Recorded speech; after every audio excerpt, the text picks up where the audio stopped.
شیخ وقاص صاحب اس میں سیدھی سیدھی بات ہے، یہ میرے خیال میں زیادہ کہہ گیا اور خان صاحب کو، اس لیے کہ ایک میکنزم موجود ہے، ایک پریکٹس موجود ہے سر ویسے بھی کسی کو محب وطن اور غیر محب وطن جنرال کہنا یہ تھوڑا زیادتی والا بیان ہے، پرہیز کرنی چاہیے. جس طرح ہم چند دن پہلے کہہ رہے تھے کہ آپ نے وزیر اعظم سابقہ وزیر اعظم پہ دہشت گردی کا پرچہ دیا، تو یہاں بحث چل رہی تھی یار سابقہ وزیر اعظم کو دہشت، جو آدمی کپتان سے سیکنڈ لیفٹننٹ سے کپتان ہوتے ہوئے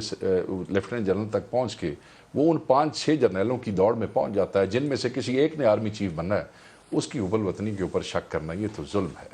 یہ تو غلط ہے اور یہ تو زیادہ، اور فارمر پرائم منسٹر کی زبانی یہ الفاظ آنے زیادہ برا لگتا ہے. اور کسی بھی اپوائنٹمنٹ کو اس اپوائنٹمنٹ سے پہلے کنٹروورشل کرنا یہ بھی زیادتی ہے، یہ کسی کو نہیں کرنا چاہیے. اور اس میں مزے کی بات یہ ہے کہ ہر پارٹی یہ کرتی رہی ہے، نون لیگ بھی یہ کرتی رہی ہے، پی ٹی آئی بھی اس جگہ پہ چل پڑی ہے. میرے خیال میں اب اسٹیبلشمنٹ کو ان کے آگے ہاتھ جوڑ دینے چاہیے اور سارے مگروں لے جاؤ.